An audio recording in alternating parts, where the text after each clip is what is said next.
Welcome to This Week in College Hockey. All three of us are in studio and knock on some serious wood that all is recorded and all pictures are perfect, unlike our previous episodes. Last week's show was so good, it didn't actually stick to the tape. That's how good it was. It was so good. Yeah. So good. It was phenomenal. It was a little too good. The recording the audio recording was 100%.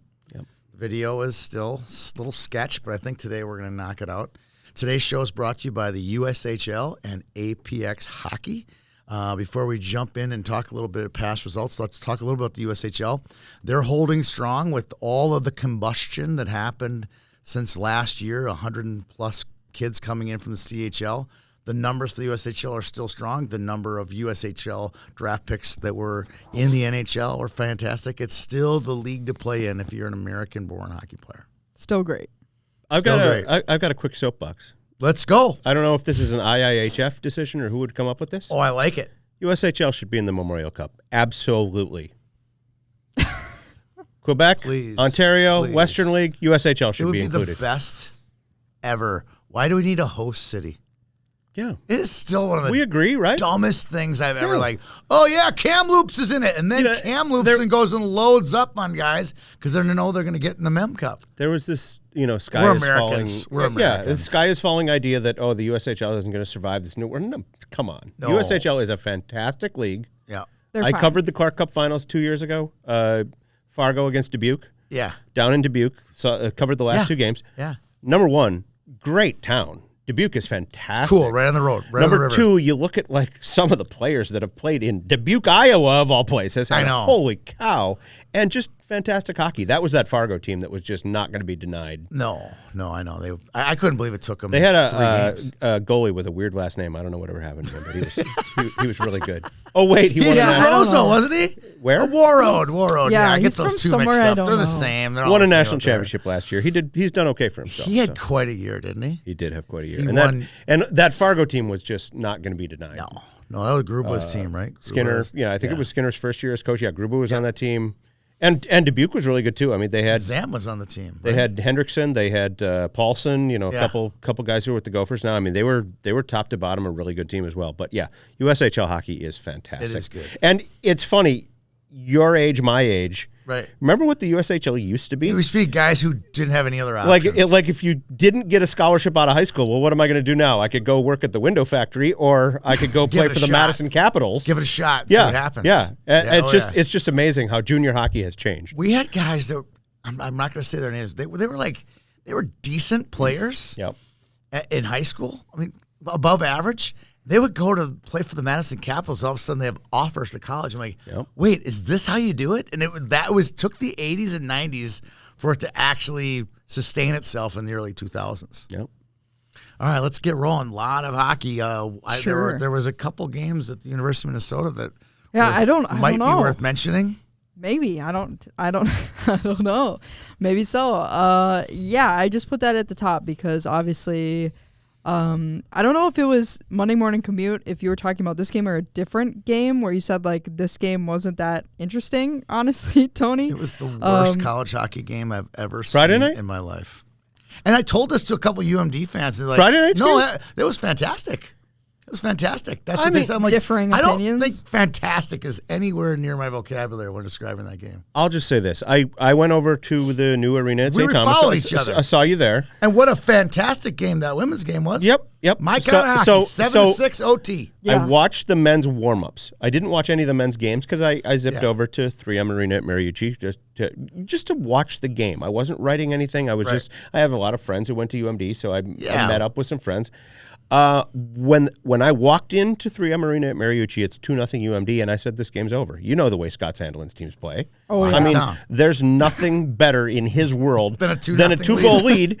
Because, how many national championship or NCAA tournament games did UMD win 2-1? All. And it plays perfectly into his hands. They've got that great top line. The Warhawk line, by the way. What it's called? I got that this weekend. We have a name now. Nice. I'll take it. I got that from Jason Shagaby's. Shagaby's father, son Shagaby. He was in a suite. He said they're going to be the Warhawk line. I said, okay, well, I'm going to have to get that approved by Derek Plant. So we have to have both dads on board. lo and behold, last night at the Wild game, Derek Bland scouting for Ottawa now. Yep. I saw him. I said, "Are you okay with this nickname?" He said, "Yeah, I don't care what they call him." He likes it? Scott Sandelin said the same thing, too. Call him whatever you want as long as they keep scoring. I don't care. So they've got the one good line, and but they get a 2-0 lead, and then you can just drop 4 guys back on the blue line. You can throw everything back to the neutral zone, and it was painful. Plays perfectly into UMD's hands. Okay, so again, I'm being a little bit of a Gopher fan, but a little bit of a hockey fan. Yep. And when I watched that Providence St. Thomas women's game, that's my kind of hockey. Goals, comebacks, lead changes, just chaos, just complete chaos. I love that. Right? There was not dogs and cats living together. There was not. Okay, so did you watch the entire game? No, you said you came in at 2-0. No. There were 3 goals, so that would be 3 grade A opportunities. After that, both teams, I want to say it was less than 2. So there was 5. Do you want to go to a hockey game where there's 5 grade A opportunities in it? Yeah. You know. I saw 13 goals. Maybe 2 hours before that. Dullest UMD hockey game I ever saw, 2018 at the then called XL Energy Center. They beat Notre Dame 2-1 and won a national championship. God, it was the ugliest game ever. Watching that game, and I had said all year it was Notre Dame's year. They were destined, and UMD just shut them down and won 2-1. And okay, we're going to take this trophy back up north. You guys have fun. Most teams hate to see that 2-goal lead coming, and UMD's like, we'll take that. We'll take it all day every day. No, I knew that. I talked to Bob Motzko after the game. He was not happy, clearly, but he said, I really liked our first 5 minutes, and the next 55 minutes I didn't care for. No. Yeah. I said this on the commute this morning. I said, my wife does not laugh at me very often. It takes a yeoman's effort to get my wife giggling or anything that I say, right? I got her laughing about second or third period. I said, it was third period. I said, all right. She goes, what's wrong? I'm like, if I'm Bob Motzko right now, this game gets over. I'm walking those boys into the locker room, say, get your practice jerseys on. We're coming back out here. And I'm not a bag skate guy because it doesn't really accomplish anything. Yeah. We're going to do passing drills for at least 45 minutes because I have never seen so many incomplete passes, whether A, they were off target, or B, they were not received once they hit their stick. And I was just like, this is awful to watch.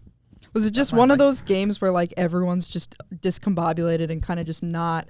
It's like one guy's doing this play and headphones running on one end, and one guy's going the other end, and it just seemed like guys who were off. Because that was kind of like the first. Oh, we got sound effects. We're all kind of going crazy. Is there a dream sequence in the podcast? It seems like only yesterday. Yes. And then it all goes the Gophers could actually complete a pass. Oh, wow. That's the sound when the Gophers make a good pass. He went there.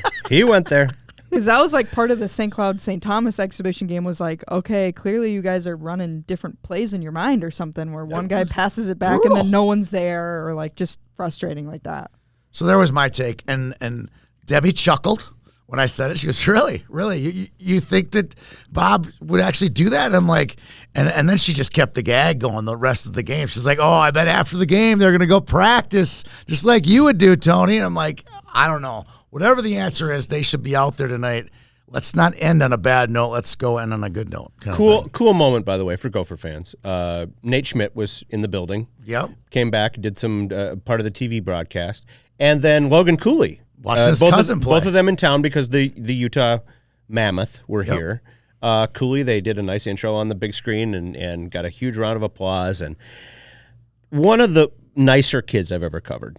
Logan? Yeah. Oh, yeah. Only spent 1 year there. Almost spent 2. Was going to spend 2. Gosh. And what could have been? I'm not going to put words in anybody's head, but in retrospect, I'm guessing he wishes he probably would have come back to the U for that second year. Yeah. Rather than that 1 year debacle in Arizona playing in a college rink and all that living stuff. living in somebody's basement and then winds up having to move to Utah the next year anyway. I talked to him last year in the locker room in Salt Lake City.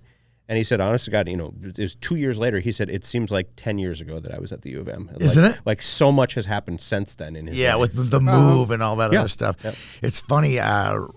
We were talking about LJ moving. I was like, and his cousin's Logan Cooley. And I go, he might even be here tonight because he's playing tomorrow night at whatever. And literally 30 seconds later, Everybody, please welcome Logan Cooley. And Debbie did look at me that much. She goes, God, you're such a dork. So Logan and I had a nice conversation in the press box because I covered him that year, and I was on the team playing that year for a lot of that that run to the national championship game. And then he said, "Hey, can you show me how to get to the concourse? I want to go see some friends of mine." Now, of course, I'll help him get to the concourse, so I take him down the stairs and out the door, and then it dawns on me right at that moment, like I should have taken him like through the suite level and down the elevator to where he needs to go, because he doesn't walk 5 feet and there are 3 fans on top of him. Hey, can I get a picture? And he's such a nice kid. He's not going to say no. Yeah. I don't know if he actually got to where he was going. Probably because not. He had to walk like basically through the student section to get there. And because the game was so thrilling, there was probably bunches of fans that wanted to change their course. There's an easy joke. It took him a half hour to get there, and he missed 1 scoring opportunity. Yeah. He didn't miss any. Brutal. Absolutely brutal. Okay. What does this do to UMD's ranking? Do the rankings? They were, rankings I out? believe they were 10. Were they 10? They jumped up second week in the poll. I just saw it come out. I think they got to be a top 10 team. They are 10. Yep. 10. Is top 10. Clarkson in the top 20? No. Is Quinnipiac? Yes. 7. Okay. Quinnipiac 7. Yep. Clarkson is receiving USA votes. Today, USA Hockey has them 11. Minnesota Duluth at 11. Okay. They were at 19 last week. USCHO, they're 10. So it's going to be 10/11. I love that. Don't you love when you see those graphics? Blah, blah, blah school versus blah, blah, blah 10/11. Yeah. Yep. Like whatever. Can't we all get along? Can't we just come together? I agree. Find a little consensus here. I agree with that. Well, so Minnesota swept by UMD. 3-0 and 4-1 were the 2 scores. I guess after this weekend, I was going to ask you guys, since you're the resident Gopher / UMD experts. Whatever. We experts. are, I would say. Like this year for the Gophers, we've talked about it. It might take a while. There's a lot of fresh faces, to kind of build up the season a little bit. But should fans be worried? Is goaltending an issue? Because I've seen a lot of people complaining now about goaltending. Like, is it time to kind of sound the alarm a little bit, or should people hold off maybe for a few more games? Never too early to panic, I don't think. Never too early. I think it's panic time. I see. I cover the Minnesota Wild, and same True question. Minnesotan form. Oh, Same question. Do we panic right now for Yeah. the fact that they're 1-4-2 in their last whatever? I said this on a different radio appearance earlier. Somebody said, "Well, you can't win or lose the Stanley Cup in October." And I said, "Yes, but you can play your way out of the playoffs in October quick, because keep in mind, last year at this time, the Minnesota Wild, their first 7 games, they never trailed. They were one of the best teams in hockey for the first 2 months, and without that bank of points that they built up in October and November last year, they don't get into the playoffs when things went bad and you got injuries and stuff started to pile up. So I don't know if it's time to panic, but if you're a Gopher fan, you're digging a hole right now, and you're going to have to dig your way out, and it doesn't get any easier with the Big Ten schedule starting. No. Go back, quick Wild take on this is what's different now is they're playing way more games front to loaded than they were last year because of the 3-week break. Right. So if you're playing bad right now, it's a bad time to be playing bad. Exactly. That's what I was going to say. Exactly, yep. As far as the Gophers are concerned, I'm going to, for the very first time, take a shot at the Gophers I've never taken before or even seen this. Yeah, normally you're pretty like, no, it's okay. It's okay. But what's concerned me after Friday's game was the overall team speed isn't what I'm used to seeing. LJ Mooney is the only kid who seems, and actually Johnny Middlestat showed a lot of energy too, but I don't see a lot of burners out there putting pressure on the other team's defense. You got spoiled watching Ollie Moore for 2 years. Yeah. Because that kid fly? Yeah, there was a lot of guys like that. There's been lots of those guys. And I mean, wasn't it like Ludke and Thomas, weren't they sitting out Saturday or something too? Like I assumed those were just tell you what, lineup choices. Lucky did not look 100% on Friday. Okay. That's just my opinion. I didn't know what was. I don't know about those, Cal. I don't know about Cal, but I can just tell you right now, Lucky did not look 100% on Friday. Okay. Yeah, well, so that's kind of a thing with Minnesota. And the other thing people are saying kind of on the flip side is, are the Bulldogs kind of back to being the real deal now? Because now, after a few, 2 seasons or so of kind of a little bit tough times, if you're a UMD fan, they're looking pretty good, but this weekend's the real test because they play North Dakota. So kind of like on the road. Yeah. So is this kind of the weekend of like, okay, this is the true, we're doing really good, but now we need to play well again this weekend. I don't know. I think they'll have a lot of confidence this weekend in Grand Forks. Yeah. Next week's show, I'll have an answer for you. Okay. Yeah, okay. But you're absolutely right. I mean, Yeah. okay, now you're going into Grand Forks. Now it's NCHC points on the line. Yep. Everybody knows you're not a one-line team, but you're a one-line dominant team. Yeah. So if you go into North Dakota, where they always seemingly have huge defensemen, if they just start checking the heck out of Plant, and Shogabee, what does it do to the rest of your team? Who steps up? Who responds? All of that. So that'll be a fun one to watch. Yeah, and we'll talk about North Dakota. I very, very rarely say this, but boy, it'd be fun to be in Grand Forks. Yeah. What? One quick thought on my Friday game. Yeah. There was a goal scored. It was a power play goal. It was the second goal of the game. And I'm not sure I've ever seen something like this yet. But do you know how you ever been to a volleyball where the setter sets the ball and then the one spiker goes up and kind of fakes the spike, yeah. And then the other one spikes it like that, right? Yep. They had a goal where Shogabee was on the left dot, and he saucers one to the middle towards Max Plant, who whiffed at it. And I think he was truly trying to shoot the puck, but it ends up on its brother's tape on the other dot, and he buries it back door. And it looked like, from my vantage point, I'm like, I just saw the volleyball Well, maybe play if it's here in not hockey. a play, maybe I they're don't know, going to but do it next week. It was an amazing play. Yep. And before we moved on to the other teams, I'm like, I just want to put that on the table. That was a phenomenal play, whether it worked or was by design or not. It was awesome. There was a movie scene with something like that where somebody's like, you couldn't have intended to do that, and the guy says, "You want to see me do it again?" It's like, yeah. We'll see if we see that play again, because if put it in the playbook, yeah. If that was intentional, that is brilliant. It was. You get the goalie to bite on the first swing, basically like a pump fake, and all of a sudden he looks to his left and it's in the net. This is such like similar but different sport in football. This happened with a flea flicker with the Bengals this game. Okay. Chase Brown, the running back, got the ball, and he almost flipped it to Flacco, and the one of the tackles was just about to crush him, and he kind of was like, oh, and he didn't throw it, and he just ran it right up the field, and the announcer was like, I don't think that was intentional. He didn't mean to do that. Flea flicker. But it works. He did. He got like 10 yards, works. and Joe Flacco was not, All right, we can move on now. Sorry, a little tangent. I got that out there. No, good tangent. Mention North Dakota. We'll get into that for a second. I just thought I'd mention too, from that series, UMD was 3 for 5 on the power play, and the Gophers 0 for 4 this weekend. So that's he scored one goal. Well, yeah. I mean, like, we're worried about goaltending. I'm like, how about goal scoring? Yeah. So. Don't blame the goalie. Other than the Pasquale goal, up. the first goal, that was one he should have had. Okay. In my experience, too, it takes a lot for Bob Motzko to criticize his goaltending. I covered them for 5 or 6 years. Once or twice, he very gingerly said, we needed a few more saves tonight. Right. That was his way of just saying, whoever the goalie was didn't have what we needed from them. If you get shut out. But yeah, if you score one goal on a weekend, blame the goalie. Come on. Don't blame the goalies. Well, so we were just talking about it. UMD will play North Dakota this weekend, so we might as well just talk about North Dakota, even though they're not, technically a Minnesota team. Obviously, we have plenty of people they're in our interest that want to know about them. We have strong interest in that program, yes. They have a strange weekend. So they split with Clarkson, and before the show, we're like, is Clarkson good? But if you look up their record, they split with Penn State and North Dakota. Those are big weekends for them. Yep. But then they've also lost to Canisius and RIT. So I have no idea what's going on. Who's Clarkson?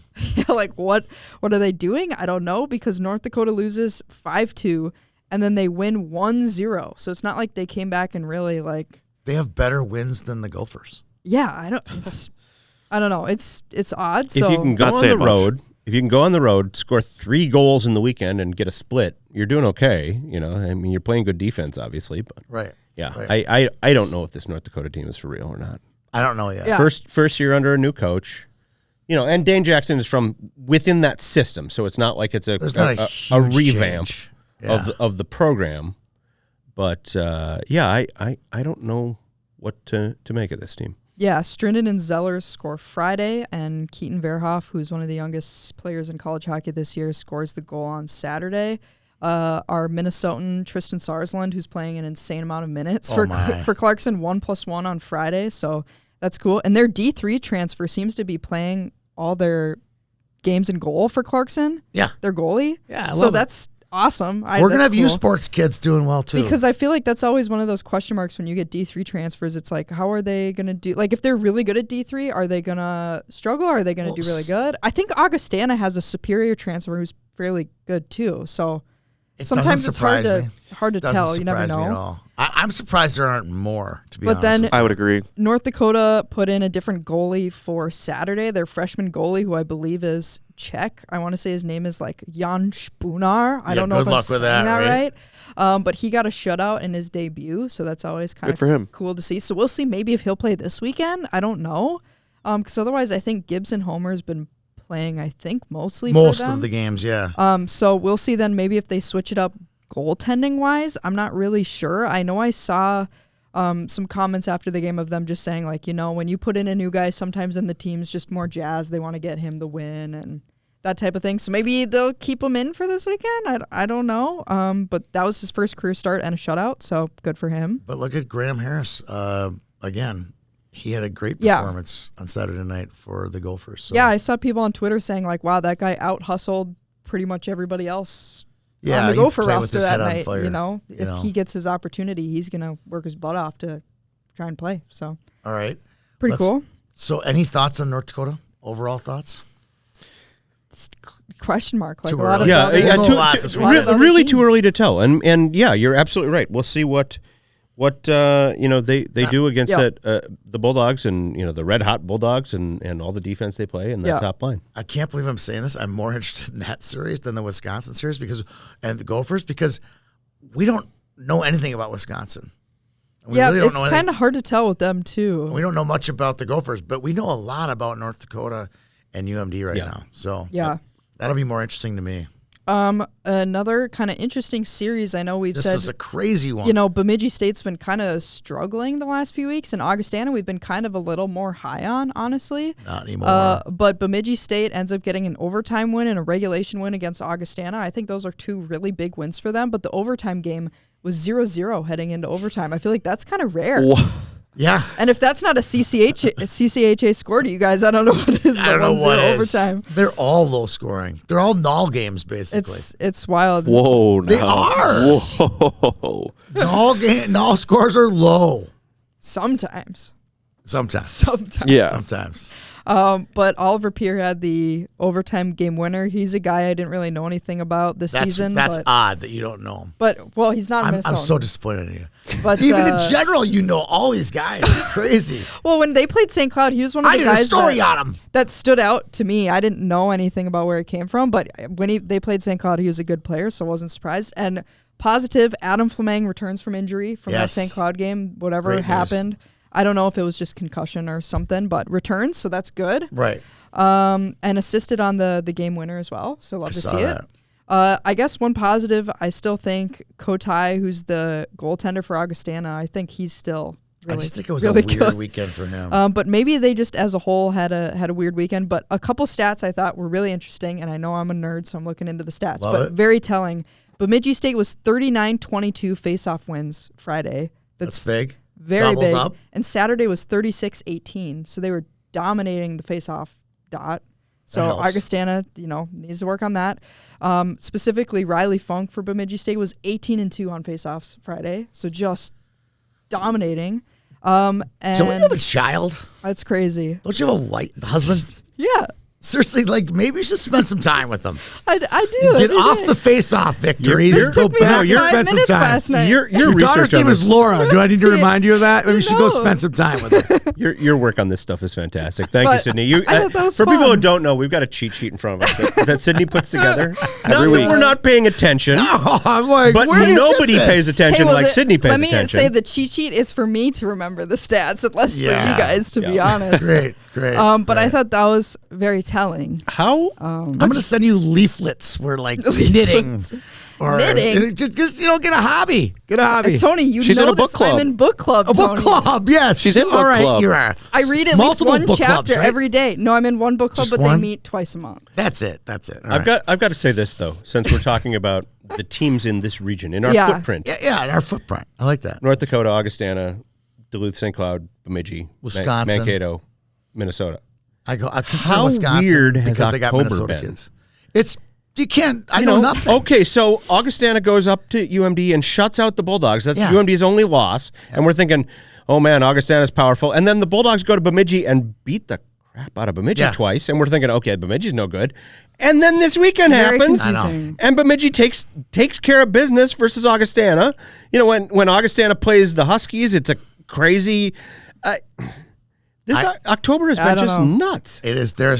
I know nothing. Same on this in the same vein. Back to the Gophers, 2-4-1 now or whatever. They're 2-5-1. 2-5-1. Well, Bob, when you put together this October schedule, you had to know this was a possibility. I think part of it's the Big Ten. As you know, if anyone knows the Big Ten schedule, it's you, right? You would whine every year, and I loved it, by the way. I'm like, every other league's got all their calendars. Has the Big Ten put their schedule out yet? Do we know? Have we seen? I think they did a week ago. I'm not kidding. It's part of the state fair now.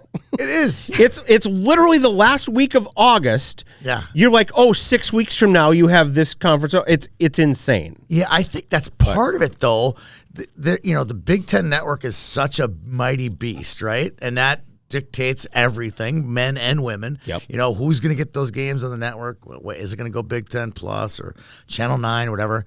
That is such a big deal. So I think Bob runs the same problems. He wants to get his St. Thomas games, and he says it all the time. I want to get my UMD. I want to get my Mankato. I want to get those games against those rivals. Didn't want a St. Thomas game this year, by the way. You don't think so? No. Did he trade it for LIU? No, there was just they played the last couple years, and I know last year he didn't want a St. Cloud game either. Yeah, last year got a little chippy, and both coaches kind of said this isn't. Let's take a break. Let's maybe a cooling off period.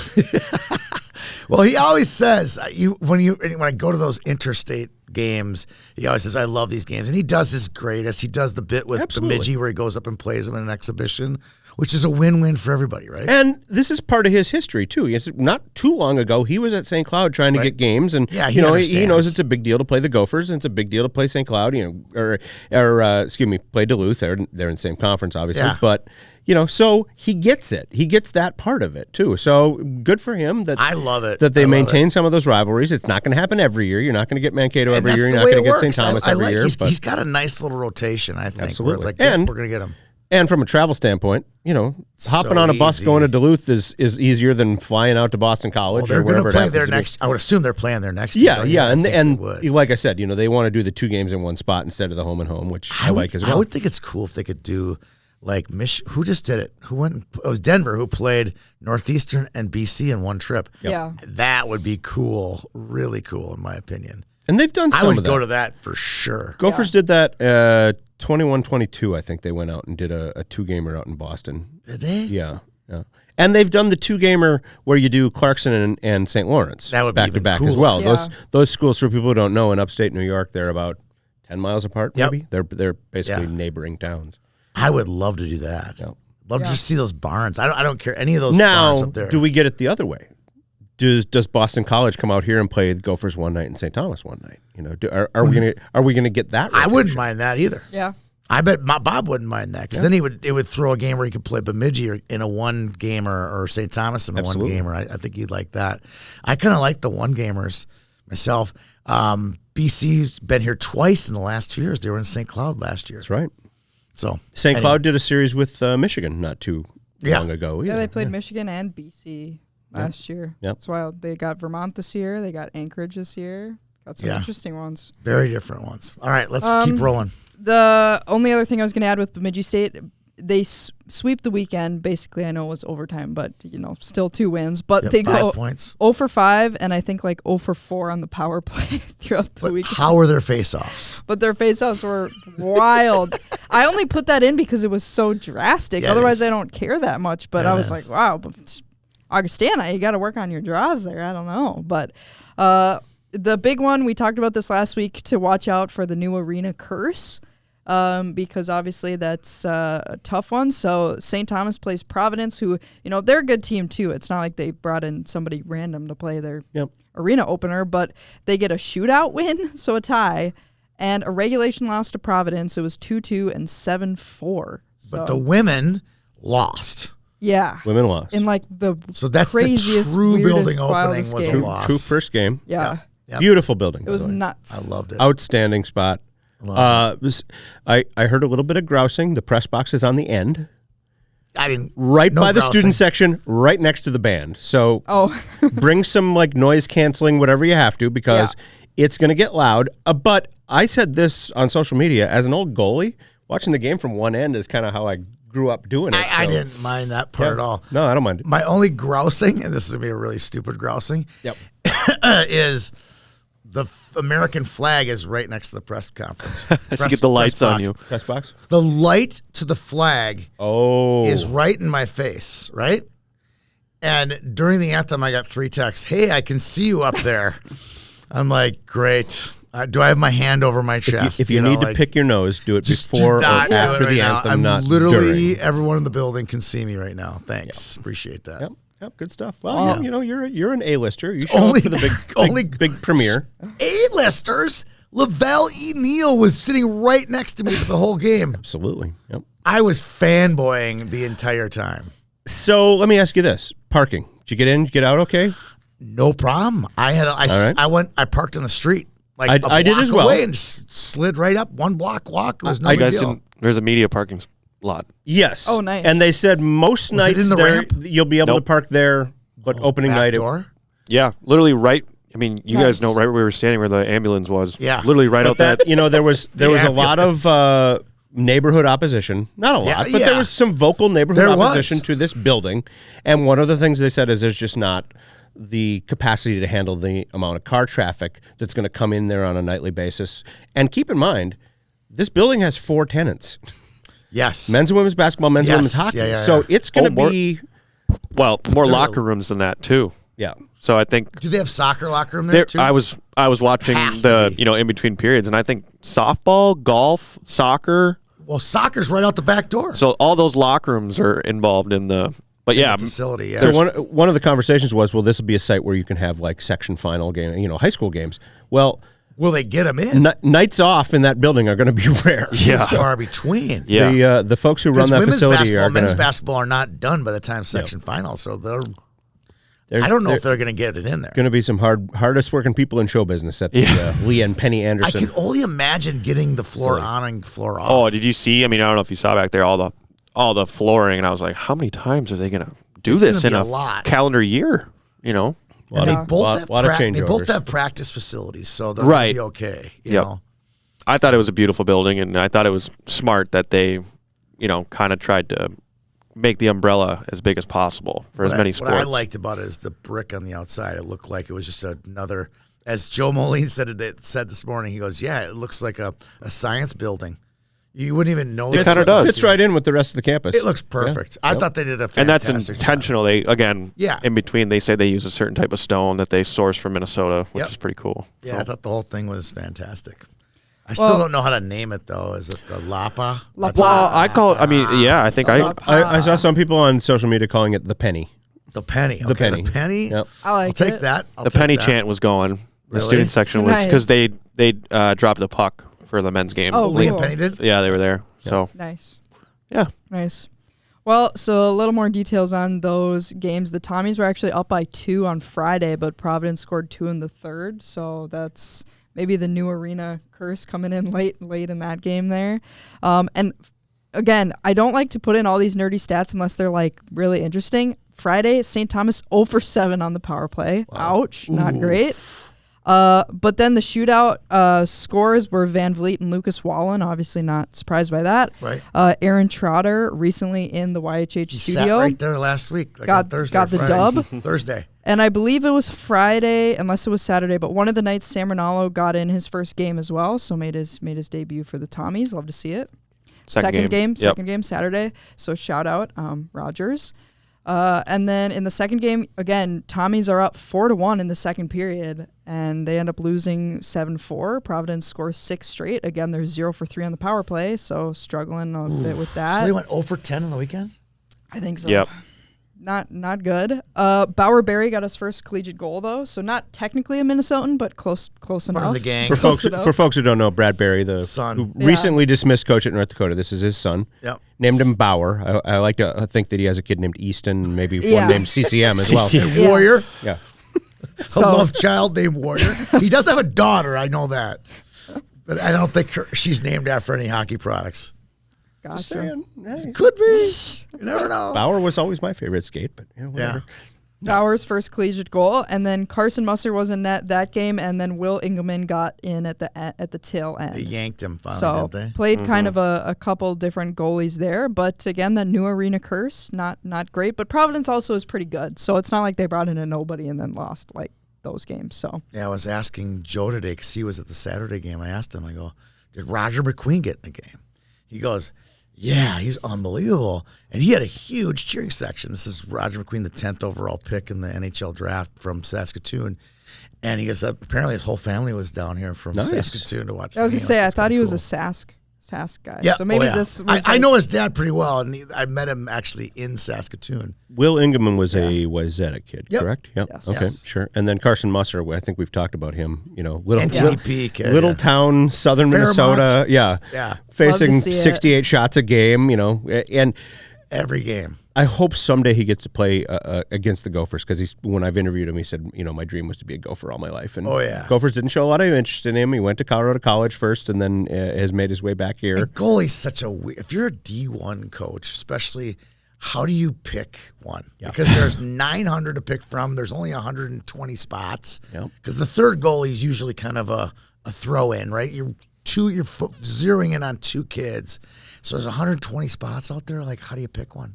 I don't know. Hundreds and hundreds of choices. And it's so weird, too. And you think Yeah. some of these guys that, are cast-offs from another school and then they come, they turn out to be schools and all of a studs. sudden, you can't score on them. It's like, Well, and Closer was a third goalie option. yeah. And he ended up being one of the best goalies in college hockey Almost for like probably 2 should have years. won a national championship Yeah. with them, Yeah, I know. And yeah.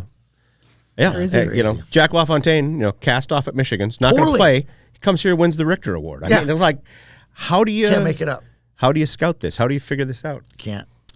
Well, so that was the St. Thomas game. I don't have a ton else to add with that. And then these last two, again, I don't have like a crazy amount, but sweeps for both St. Cloud and Minnesota State. St. Cloud State, I watched Friday, and then I actually was able to attended go Saturday. to Saturday. It was 5-2 and 5-1. Anchorage, just not great. But Austin Bernovic, man, he's second in the nation right now for goals, and he just makes it look so effortless, his shot. And just on the power play, I don't know if Anchorage just kept forgetting, but he just has, his spot on the power play, and he's going to shoot it every single time. Kind of does the Ovechkin, where he's going to go. And St. Cloud he's- State fans would know a few years ago we had Vidi Mietin, and he'd do the same thing. He had his spot, and every time he gets it, he's going to shoot it from the dot every time on the power play. But Austin Bernovic's like the new and improved version of that because he's bigger, he's stronger, he's just got that shot, and now he's got 8 goals in 7 games, and it's just... Austin is bound for He's the so good. NHL. I'm going to say right now he is bound for the NHL because he has He's the looking really height, good. he's got the weight, he's got the skill, he knows it all. And I talked about him a little this morning, just Yeah. like his makeup, where he's come from. He's just kind of taking his time. Even though he made the NTDP, he's kind of taking his time, did an extra year Yeah. of juniors, playing for Brett. I mean, he is on a great track right now. Well, and this is kind of interesting, too. I haven't checked it today, but as of yesterday, St. Cloud State was first in the nation for power play percentage and face-off wins percentage. That Interesting. doesn't surprise me. They Well- work on the little things. Yeah, so they're doing that, and they're not ranked right now, which I think is warranted because of some kind of weird early season results. But I think this weekend will be very telling because they'll have to play Western Michigan. But I think if they can get any points out of Western, I think they should probably be top 20. Not like high, but they should be probably in the polls in the top. You're the saying mix. if they sweep them or split? No, if they get any points out of Western, so like a split or anything, I think they. I don't If think they get I don't think swept by split will get 'em. Western, If they no. sweep But I think Western, if they'll get they, in. I think if they split with Western, even I think they deserve to probably be in because I think people are overlooking them a little bit. But face-off wins are good. Power play is really electric. Bernovic's doing great. Miss Wolf, where is your alma mater? I don't know. Okay, just checking. These were the first. Not like high. I don't think they should be like top 10, but I think they probably, if they do well against Western this weekend, I wouldn't be surprised if they sneak into like 19 or somewhere like that. These were the first road games of the year for Anchorage, by the way. I thought that was interesting. Oh, wow. If you're gonna go to Anchorage, hosted UMD, yeah. If you're gonna go to Anchorage, no, Fairbanks hosted UMD, but Anchorage. If you're gonna go to Anchorage or Fairbanks, any time of year, October's probably the best time to go as far as hockey season goes. And I asked, some folks from Duluth who made that Fairbanks trip, and they said it was like northern Minnesota except a month early, basically. It was November weather in October, right? And Fairbanks is a pretty isolated place. And the light.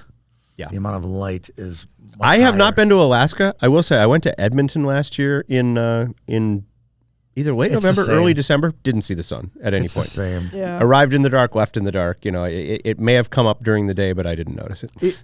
It's so cold. I've been to Edmonton a few times in January. It is so cold in January that you just don't even ask the temperature. Just say get in and get out as fast as you can. When I was going to Minnesota Duluth, maybe my junior year, University of Alberta came down to Duluth, played a couple of exhibition games. It was in December, and I remember getting a call from like the student newspaper at the University of Alberta. Hey, we're going to send somebody down. What can we expect? And I said, well, just so you know, it's going to be like 20 below Fahrenheit when you're here. And they're like, oh, okay, whatever. Just like.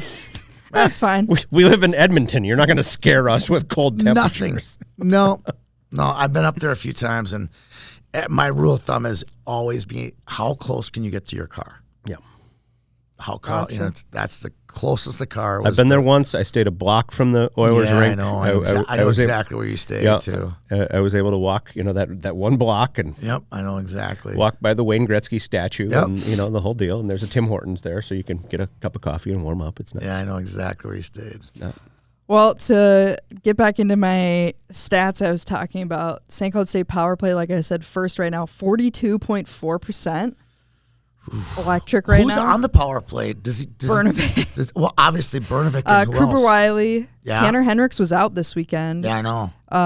But usually he's on there too. And then, Nolan Rode has Ernest? been really good. Rode and Ernest have been playing a chunk. But, it's kind of rotating this weekend. They got lucky with kind of getting a lot of penalties, so they got a lot of practice with it.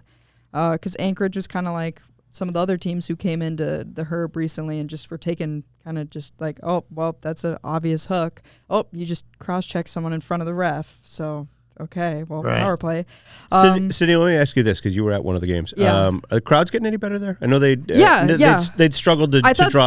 Saturday was the homecoming, and I thought Saturday was really good. It was not like sold out, but it's never like sold out at the Herb, really. And people are always like, oh, why is that? I'm like, people in St. Cloud just don't care about hockey. Right. Like, it's just not a hockey. It was homecoming weekend, though. Interesting. Yeah, it was. Yeah. So that was cool. It was really loud. And for folks who don't know, it was very loud. St. Cloud and homecoming, tortured history. Yeah, it was going very back loud. to like 1988. There were like riots there, and cars started on fire, and then they did away with homecoming for a while. Remember this? Yeah, they were not going to have homecoming, and they don't have football obviously now. Interesting so though. Football. They had a good slate of events. I think there was music earlier in the day. They had fireworks after the game. That was kind of cool. And there was a good crowd. They had free rally towels that lit up, so that was cool. Nice. A lot of families, and it was really loud in there, so that was cool. But if people don't know, St. Cloud is not like, there's just not that many hockey fans in St. Cloud, if I'm being honest. Correct. The residents are not. Because people are like, oh, why isn't the Herb full? I'm like, the residents of St. Cloud just are not crazy hockey fans. One of the complaints I got from not. local St. Cloud residents was that they're charging like gopher rates. Yeah, I it's think part of that expensive. too is just like, if you're a family, if you start adding up concessions, and I think they're charging to park in the lot now, which like I always just park in the neighborhood. I don't park in the lot anyway. Sure. But if you add up all that, if you're a family of like 5, that's going to be more expensive. And I have seen some $5 ticket deals lately, so I think that's been really helping of people going like, well, yeah, I'll sit in the bench section for $5. Right. But if you want like the premium chairbacks, then like, well, obviously those are going to be expensive. But I totally get that too, because if you're not like a huge hockey fan in St. Cloud, you're not going to pay more than $20. I apologize for not knowing this. Does St. John's still play at the Herb? Yes. Because forever they've been talking about building their own, whatever, do. but they still play there. I believe so. Okay. Yeah. All right. What is the athletic director's name? The woman athletic director at St. Cloud? Do you know? Isn't it Holly? I don't know. Right now, I believe it is. So I was up there for the BC Shrine? series last year, and some St. Cloud youth hockey guy was just in my ear about the price of the tickets and this whole deal, right? Yeah, I don't know. And then I go stand behind the net. I got my camera, and she comes up to talk to me, and we're chatting back and forth. And she goes, "So how was your experience here?" I'm like, "It's fantastic." I go, some fan was on me about the price of tickets, and boy, did I get a dissertation on. Yeah, I mean, it ticket depends on prices who from you her. ask. I Yeah. mean, I don't think for 2 people it's crazy, but if you were a family of 5, I mean, I get it then if you're bringing a lot of Right, people. right. One of my favorite, since we're talking about St. Cloud State home game tickets, back when they were doing a home and home with the Gophers. Those are good old days. If you were going to buy a single game seat for the Gophers at St. Cloud, you know, a lot of my friends who are Gopher fans, hey, let's get go some up. tickets, let's go up for the weekend. Well, in order to buy a single game seat, you also had to buy a ticket for like a December home game against like Brown or Love something it. like that. And Weird. my friends, you know, okay, fine, we'll buy tickets for 2 games, even though we only want to go to one. My friends, just for grins, put on all their Gopher stuff, drove up there for the Huskies versus Brown, and cheered. You always see a and couple cheered real random hard jerseys, for Brown yeah. just for that one game. I saw a couple Anchorage fans this weekend, actually, surprisingly. yeah. Not many, but a couple. I saw a couple jerseys, which is cool. I know they have one St. Cloud native on Anchorage, so maybe it was his family. Not sure. But otherwise, too, I was going to say the face-off win percentage, St. Cloud 57.9 to lead the nation. And if you look the flip side, Robert Morris, the worst face-off percentage right now. Just thought I would throw that in there. And 31. worst power play right now, St. Lawrence and Mercyhurst. Not surprising. Mercier's got busted by somebody recently. Oh, the Michigan beat him up. Yeah, Wasn't I think Michigan? it was Michigan. Otherwise, first career goal, Aiden Welch, White Love Bear it. Lake. Love They it. originally credited it to Damon Gardner because Welch kind of like hit it in front of the net, so I don't think they saw it right away. Right. And Joe Belisle played in his first career game. Love it. Shout out. Shout More out. White. What's with the White Bear Lake connection? That's why I'm watching some It's other White Bear Lake unbelievable. guys coming up Well, through I know hockey, and that- I'm like, hey, you should think about the new White Bear Lake pipeline school. It's like, I know the White Bear Lake head coach played there. Chris Yeah. Anderson played at St. Cloud, so maybe that's it. Yeah, they got so many guys now. I don't know. And then last but not least, Minnesota State sweeps RPI. Not in crazy fashion, but 4-2 and 2-1. Jack Smith scores his first as a Maverick after transferring from UMD. He was 1+1 on Friday. The Mavs did outshoot RPI 40-19 Friday, so the score's not super egregious, but they seem like they kind of just dominated that game. Those games in Mankato, I assume. I think I don't remember. Maybe. Charlie Lurie scored Saturday. He's up to 4 points in 6 games now. That's kind of cool to see for him.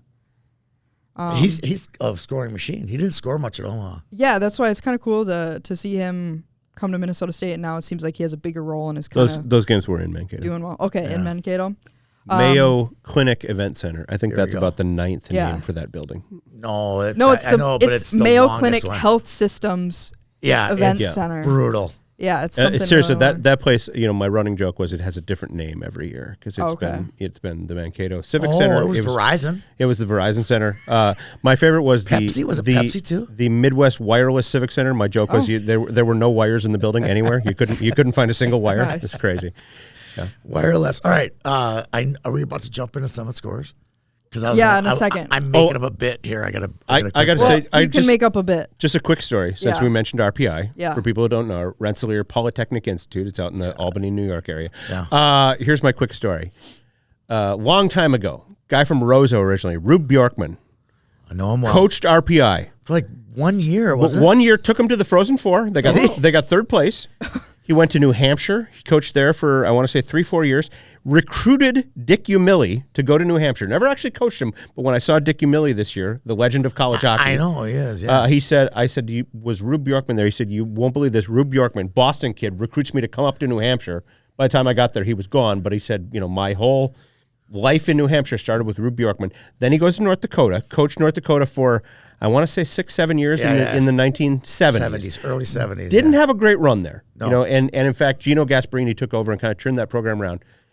Left North Dakota after his time there, moved to Warroad. So I grew up with his. But he's a Roseau guy. He's a Roseau guy originally, I but think he must have married a Warroad gal. no, I don't Really? think. I just just wanted to live there. You know, I'm not going to get into the whole rivalry thing. There's a lot of jokes I could make, but his daughter Alicia and I were in the same classmates. She was our valedictorian. Anyway, Rube Bjorkman, now 97 years old, still goes to the rink every day. That's awesome. Now, my nephew is on a team with Rube's great grandson. What team is he on? I believe it's a Bantam B team. Bantam B. Okay. I love that. What's his? Anderson's his name, and right? Anderson Myers is my nephew. 4 or 5 days ago. He's my boy. So Rube's grandson is the coach of the team. Okay. Yes. Rube's grandson could not make it to practice that night. Doesn't have anybody. So Rube got on the ice. Doesn't get on the ice, but Rube Bjorkman, 97 years old, shows up. He stood on the bench. He explained drills to the kids. My sister sent me a fantastic picture. You know, he's 97 and he looks every day of 97. Yeah, he does. You know, and he's there, and the kids are intently listening. And I'll say this. He coached Warroad High School for a little while. I had a few practices where he was on the ice with us. I was deep on the JV bench. Right. Rube Bjorkman, to this day, of all the coaches I ever dealt with, was the most innovative practice coach I have ever dealt with in my life. He did some drills using, jump ropes where you'd throw a jump rope around a guy's waist and he would have to try and skate with you. Just crazy, innovative stuff. Just a brilliant, brilliant practice tactician. And how cool is that? 97 years old, he's out on the ice, still coaching, still that love of the game. While I'm looking up, while I'm putting together this new bit, we're going to pick our conference champions.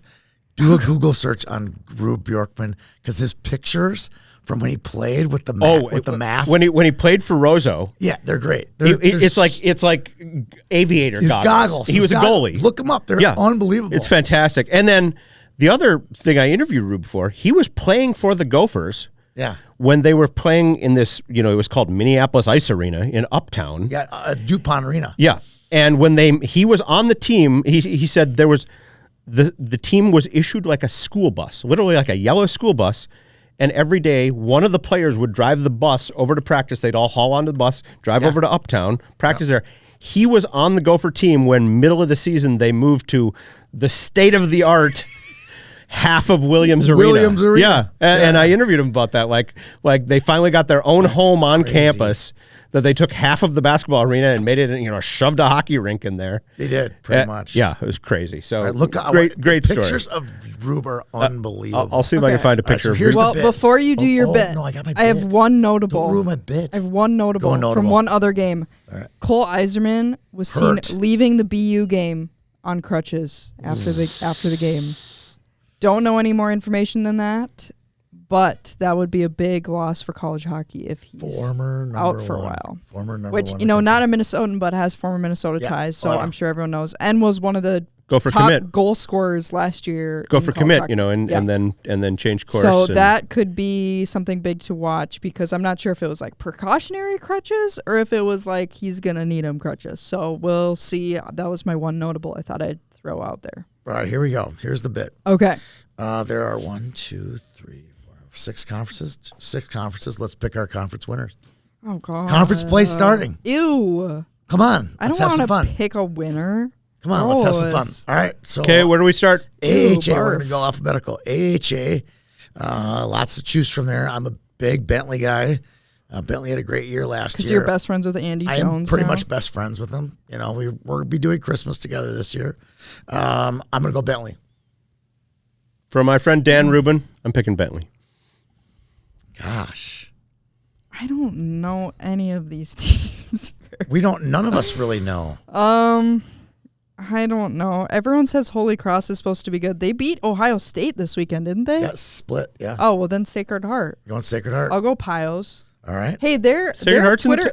They had one vote, I see, this week. Their Twitter accounts, like one of their fan accounts, interacts with me fairly regularly. So I'll say shout out Roll Pios. For folks who don't know, by the way, Sacred Heart built a brand new state-of-the-art rink. It's in Connecticut. It's not far from New York City. So that might be a program on the up and coming. I've been saying it for a couple of years. I feel like they're the East Coast Augustana, right? They got a lot to grow with.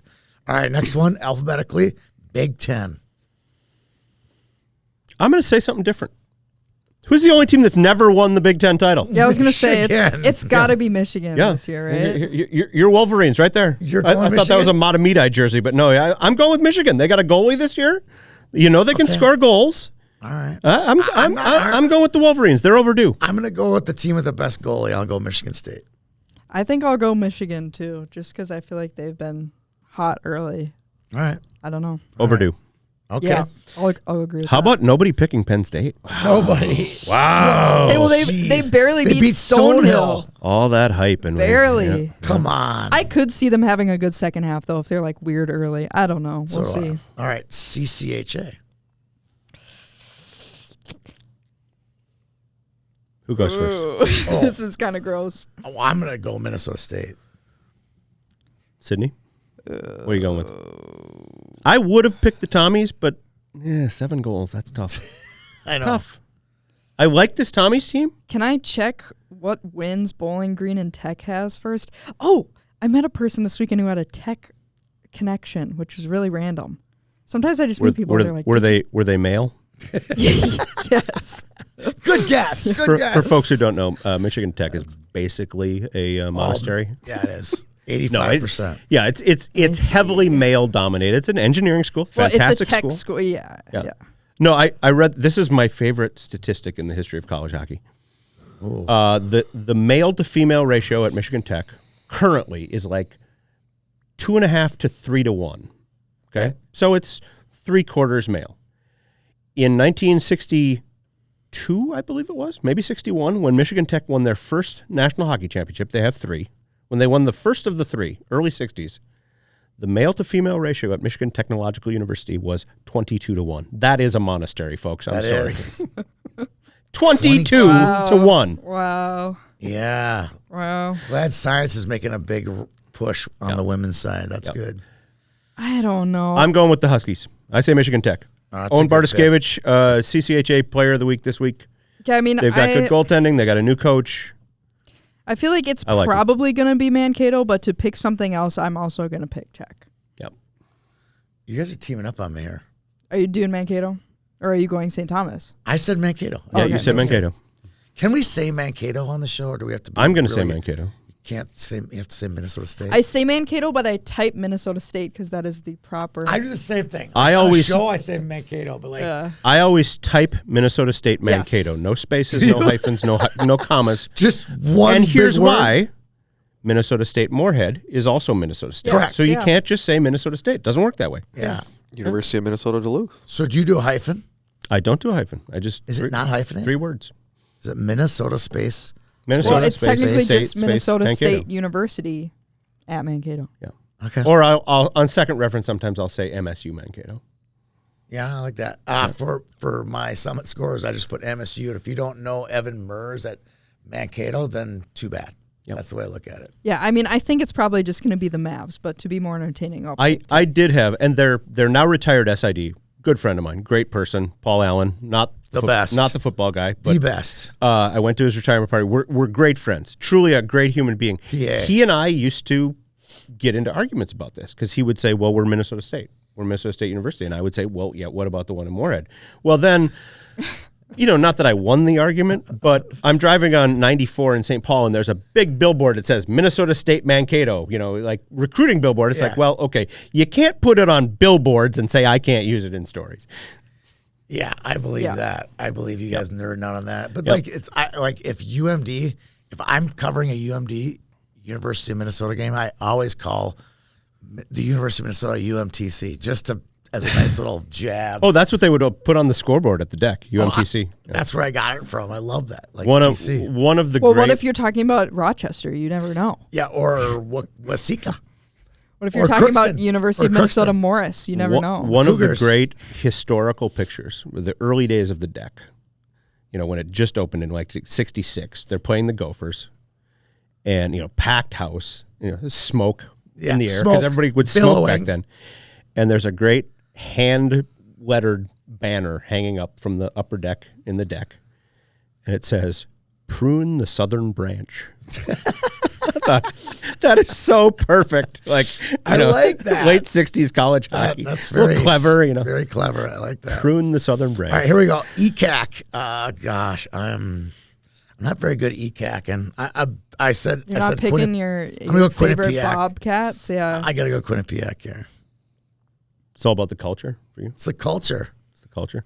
Well, ECAC's always weird where the best team usually doesn't win sometimes. So I'm going to go Big Red. I love to shout them out all the time. Tony knows whenever they win, I love to send memes. He loves that. So yell Cornell. All right. Big Red. Do we have 3 separate answers on this one? I'm going off the board. Well, because isn't ECAC the one where it's all 1 games and it's all like everybody? New rink. Proud tradition, national championship banner, Union. I'm going with Union. The nice. What are they called now? The Scarlet Garnet Chargers. Garnet Chargers. Yeah, Sure. yep. What was offensive about their previous name? They were the Dutchmen. The Garnet Chargers.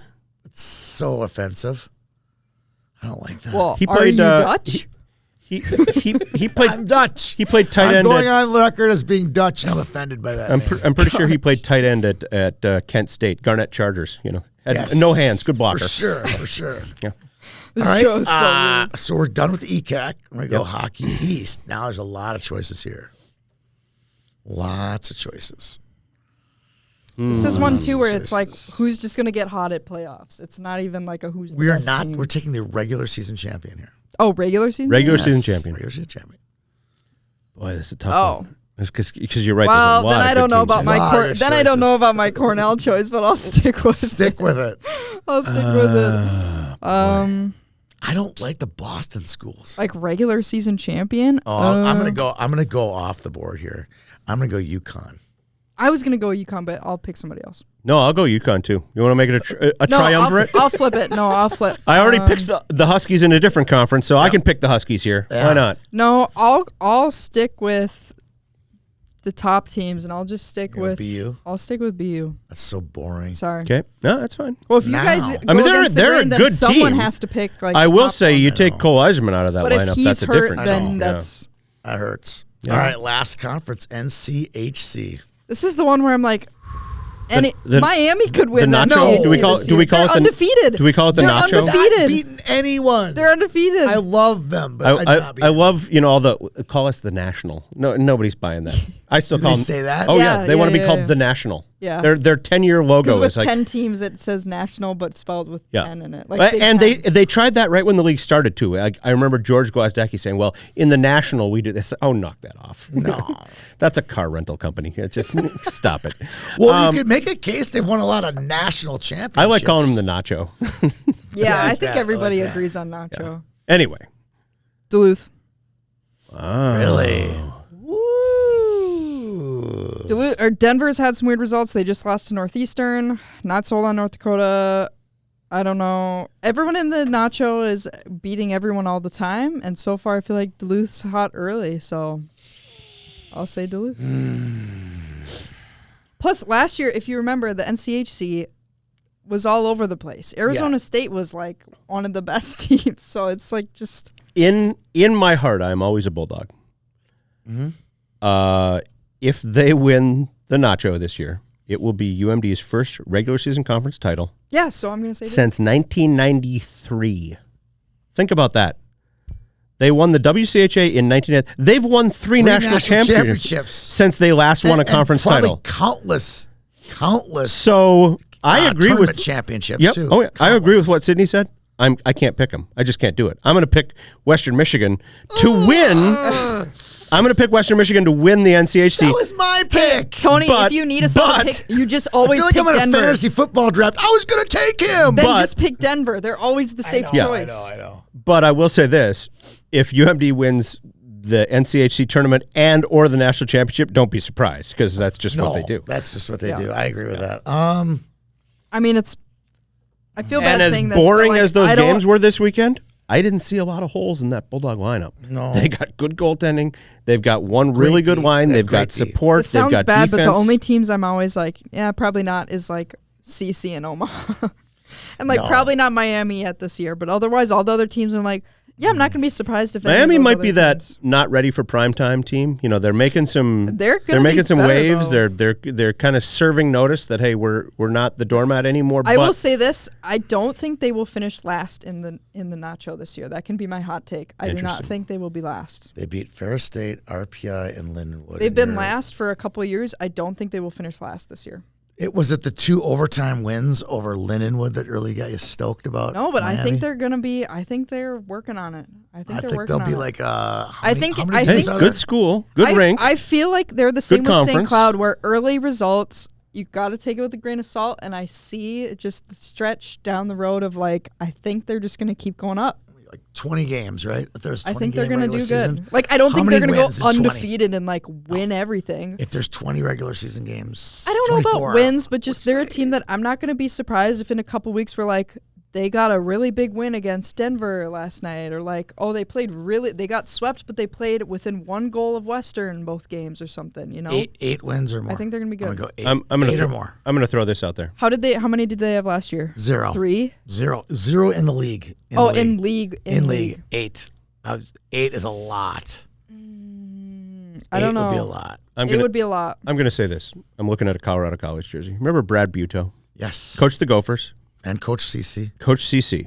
Had a tough go at CC. Yeah. You know, that was before Don Lucia took over. CC was a doormat for a lot of years. Brad Butow, at the start of a few seasons there, when I was early in my college hockey covering days, would say, yeah, we finished last year, but we led the nation in 1-goal losses. Okay? That was always a stat. Well, you know, in one goal games, Yeah. we were 2-17. You know, we turned a few of those games. The late John Gilbert, longtime hockey writer, passed away last year. He was a mentor of mine. R.I.P.. Good friend of mine. Good man. You know, knew maybe too much about hockey. He was he was brilliant. He pointed out a 1-goal loss means you played just good enough to lose. Right. So, you know, all your stats about, you know, Miami and all Yeah. these close games and stuff. Yep. I will you say don't- I you know. don't think they're going to get past 8 conference wins, but they're not going to have 0 this year. Like I just No. my hot take No is one just thinks that. I don't think they'll be last. I just don't know why I got that feeling. I just don't think I think the NCHC this year is going to be a lot more spread. Like a lot of these teams, I'm like, I don't know. This team's pretty good. This team's pretty good. I think it might be everybody beating up on each other kind of year, like how college hockey is in general right now. Crazy. Like we're getting a lot of weird scorers, and I just think it's gonna be like whoever can just scrape together the more like, oh well, we got I guess an overtime win, so we got 1 extra point that'll help us out this weekend. I don't think they'll get more than 8, but I don't think they'll be last. Okay. Do you think Miami gets more than 8 or less than 8? I put him right at about 8. That's right. Yeah, If, I don't. if the over went under was 8.5, I'd go under, but I'd say right about 8. I don't think more, but Yeah. much better than last year. I think. I'm gonna go with Denver. Just What's to be their different. schedule like? Let me see who their first game is. They like got NCHC here. I just game. had it up here. They play Arizona State. Well, and here's the thing: at Arizona home. Arizona At home. State has been They're weird. early on. Weird. Yeah. Totally But weird. they had a ton of turnover. So, like, again, are they going to get 2 wins right off the bat? And, like, We'll know a lot more about it's going to be weird. It's going to be weird. It's gonna be Lots weird. going down. So, any big series coming up, or do you want to talk about APX players? Yeah. So, APX Player of the Week, wanted to mention we like to pick out somebody who's done really good. I thought this week we'd shout out Max Nagel at Yeah, Colgate. he's definitely He an had APX what kid. would go on to be the game-winning goal against Maine. Good win for them. Maine's a ranked team. Yeah. Black Bears are good. Scored what would be the game winner last week. I believe they split with Maine, and one game went to overtime too. So He has trained there at APX for a long, so long he's time. he's a fun player to watch. I wouldn't doubt if he's actually a trainer there too. I don't. He probably oh, trains gosh. kids. His dad Brent is a West St. Paul cop. I'm not sure Brent's worked a day in his life over in West St. Paul. He's lazy. Doesn't know much about the hockey mean streets either. of West St. Paul. The mean streets of West St. Paul. They got a Chick-fil-A now, so you know, weird stuff happens there. Yeah. Which ain't far from you, by the way. No, it's not. But I like that he got that game winner for them, so I thought that was awesome. Shout out. I always look for our APX athletes. And this year, then, he's already up to 6 points in 6 games. How about that? Yeah, Win per game. I've Love talked it. about Maxie all the time. He was, one of those kids that just didn't get to play a senior year, had an Achilles injury, and it's too bad. He would have been a Mr. Hockey finalist. He had a great career at St. Thomas. So that was my APX player of the week because obviously I want to switch it up too. I don't want to pick the same guys every week if there's same guys having big weekends because there's plenty of them out there. But that was the one I thought I would pick. And some summit scorers, there wasn't a ton on Friday actually for Minnesotans, surprisingly. I felt like Saturday was light. Or maybe it was Saturday. Maybe I put it like, Saturday and Friday. This? It was like 8 of them. But a couple that I'll mention again, we don't like to just shout out the guys that score every single weekend. And it was a lot of those guys, to be honest. Some you don't see all the time. Tyler Rollwagon for Omaha. Woo! That's a great name. Nick Pierre times shout out. Played youth hockey with him. With Ryan Love and it. Jake. Sure. Yeah. Gavin O'Connell, Michigan State. OC. Love it. Another good kid. Dylan Cook again. Shout out Princeton, Minnesota again. We should just keep saying his name every week. Cookie's the best. Is O'Connell the Wayzata kid? Oh, that's Wayzata. right. His dad played at St. Cloud State. That's right. Owen Baumgartner, Augustana. From Owatonna, yeah. Jack Harvey had 2 for BU. Yeah. Like to see it. Yeah. Tate Pritchard for the Gophers had the Gophers goal. Yep. Like to see it. And then, to say that? The Gophers goal last weekend. The lone goal. And then kind of just a lot of other names we've seen a lot, like Barrett Hall has scored a lot for St. Cloud. Finn Loftus scored for St. Cloud. That's his first college goal. I don't remember if it was this week or last week, but yeah, he scored his first. It was either this weekend or last weekend. Love that. Bobby Cowan scored again for Western, but people should get used to that. Just get used to it. He's a goal scorer, has been since he was a Brendan scorer. McMorrow, that might have been his first, unless it was last weekend, because I know he was out, I think, the first weekend. Shorty had. So if it wasn't his first, it's got to be like second or something like that. So his nickname was Shorty. Love to see it. And then kind of just all familiar names that we've already talked about. So nothing too crazy. And then I will read off some upcoming games. And if any of these are interesting to you, feel free to say, or any hot takes or predictions. So here's some Minnesota teams. Minnesota's at Wisconsin. This is a Thursday, Saturday. Boring. St. Cloud State again. This will be a real big test for them this weekend. They play Western Michigan. When is Halloween? Oh my goodness! It's Friday. Yeah. Yep. So you got a Friday off in Madison, and it's Halloween. Yeah. Have fun with that. I'm just gonna throw out 2 words: trouble brewing. That's all I'm gonna say. Yeah, so anyone who plays Friday, it's Halloween, so also that. Yep. And they probably play at night on Saturday, so they have... I wouldn't be surprised if there's some weird results Saturday after Halloween. Yeah. But St. Cloud, Western Michigan comes to the Herb, so they're not playing at Lawson, so that might help. St. Thomas plays Mankato. They're at La Paz on Friday. They're at Mankato Saturday. What's that look for? There's a freaking bug in here. Oh, yeah. It's been flying around. It's like a little... Augustana plays Northern Michigan. Bemidji State is at Bowling Green, and Minnesota Duluth is at North Dakota. Another game, like we said, that's a big test for both of those teams. Northern Michigan is an interesting one because they're basically, they basically started the program over a year or 2 ago. New coach, basically all new players. I think they had 17 guys go in the portal or something ridiculous like that. Dave Shayak, who won a national championship as a player there, former assistant at Western and St. Cloud. Took some of the St. Cloud portal guys over there. Yeah. Former head coach at Alaska Anchorage for a few years. Yep. Going back to his alma mater, kind of trying to rebuild things there. Nice rink. I watched, to their credit, much all of Michigan State went up there last good. weekend. Michigan State went up to Marquette for a couple games last weekend. So, interesting kind of experiment there. I thought they looked tough against CC. Like, they weren't like, oh, wow, they're going to, like, win a title this year. But I thought they played CC hard and physical and tough. And I thought they gave them a run for the money in the first game. That's a team, because they have so much rich history and tradition. And a guy like Shayak who knows how to recruit, knows where their strong points are. That'll be a team in a couple of years, CCHA, you don't want to play. Yeah, I would agree. Mark it down right now. I would agree. They had that weird thing, too. Remember, they were in the WCHA in the 80s. Yep.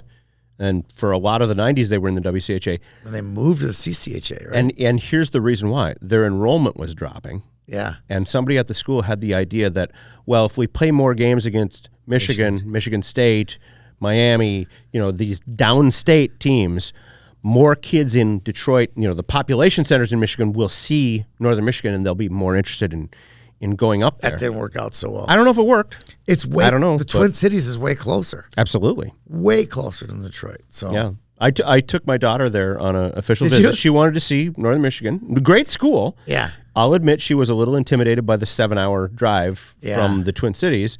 And as my late mother used to say, it's one of those drives where it's like you're driving into a funnel. The road just keeps getting smaller Yeah, and smaller it and is. smaller the It closer you is.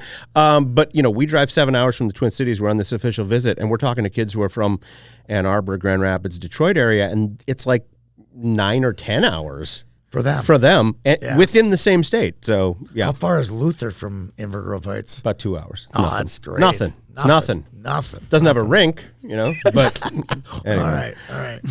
What else? That's it. I don't have a series other than that UMD UND one. That one. You're not really- so excited about Gophers Badgers? Oh, it's so The boring. border battle? It's boring. It's like this year There's gonna be nobody about, cares. 7 goals all Wow. weekend. The Kohl Center has been dressed like a seat night for the first month. It's gonna be boring. Honest to goodness, play those games at LeBon. Yeah, really. During the Thursday game. during COVID, they played the games. They played the men's great. games at LeBon. It was fine. You didn't have fans anyway. Yeah. but a little more intimate atmosphere. The Kohl Center is a nice facility, but it's a basketball arena that they managed to shove hockey into. And again, LeBon's fun when it's full. It's Yep. rocking when it's full. You just- absolutely Instead of walking out of your locker room going right, you go out of your locker room and go left. It's not gonna be same that hard. same building. Same building. Not that Get hard. her done. Yeah. So yeah, I have no beef with the Kohl Center, but it's too big for where that program is right now. Best ice cream. Oh boy, Penn State fans are going to. I was gonna say Penn State. Oh boy, the ice cream at the Kohl Penn Center State's better. is outstanding. Penn State's better. Penn State's fantastic. Yeah. The creamery at Penn State. It's a good problem to have. And don't sleep on Michigan State. They've got the dairy store at Do they? in East Lansing. Yeah. All these go to the bar when I've been there. So Crunchies. That's the place to go in Shark East Lansing. Tank. Okay. Shark. Something All with right. shark. Well, we all make choices. Sharkies. It's really good. Yeah. It's still there. Okay. Good stuff. I kind of miss the Big Ten now and then. My old travel days, going to Notre Dame. And I was just going to say one last thing. You mentioned Providence coming in here to open up St. Thomas's rink. Doesn't make a lot of sense, not historical rivals, not any of that. But I remember when they announced the gift that was going to be Lee and Penny Anderson Arena. The folks at St. Thomas said, there's kind of like a unofficial conference among the big Catholic schools. You think Providence, Boston College, Notre Dame. They mentioned Villanova. They don't have hockey, but it's a big. St. Thomas is kind of working its way into that mix, and they said, we don't want to try to be the next Boston College. We don't want to try to be the next Villanova. We want to have our own identity. But from that standpoint, playing a team like Providence, which is a big Catholic school on the East Coast, makes sense as kind of like a measuring stick to say, hey, we're kind of in this mix now. We're in this realm. The school might not say that they want to be the next Boston College, but if you talk to their general manager, Leon Haywood, those were his exact words. He goes, when I was in Boston, he went to Northeastern, he goes, I watched Boston College just grow right in front of our eyes, and it was all because of being in the Big East and in Hockey East, and we were able to grow their athletic programs, and we want to do the same thing here in the Twin Cities. One last note, since you mentioned Director of Hockey Operations. Last Monday, I did the show from New York City because the Wild were playing the Rangers. I'm at Madison Square Garden. The new radio analyst for the Rangers, Dave Starman, longtime really? voice of Yeah. NCHC Yeah. hockey. Great friend of mine. We see each other at Madison Square Garden. We're kind of joking that we spent all those years in college. We finally we got called up to the pros. NHL. Yeah. Lo and behold, Friday night at 3M Arena at Mariucci, the freshman hockey operations assistant for the Bulldog hockey team, freshman Ryan Starman, Really? from Long Beach, I New heard York. that. That's awesome. His son's going to so I got to see the 2 generations of the Starman family in the same rink. That's cool. At 2 different arenas, one time zone apart. A week apart. Yeah. 4 or 5 days apart. That's great. Our star, they call him Ryan Starman. Played some NAHL. Played tried out for some USHL teams. Realized probably not going to happen as a player. So lo and behold, he winds up at Minnesota Duluth. He's working with their hockey program. Taking stats and doing all this stuff. Hockey operations role. Oh, that's cool. Cool for him. Like it. Absolutely. That's really cool. And not a bad team since he joined him. He turned their program He around. did. Clearly. He did single-handedly. All right, we've definitely turned our show around this week. Appreciate you being in studio, both of you guys. Thanks to our sponsors, the USHL and APX Hockey. We'll see everybody around the rink.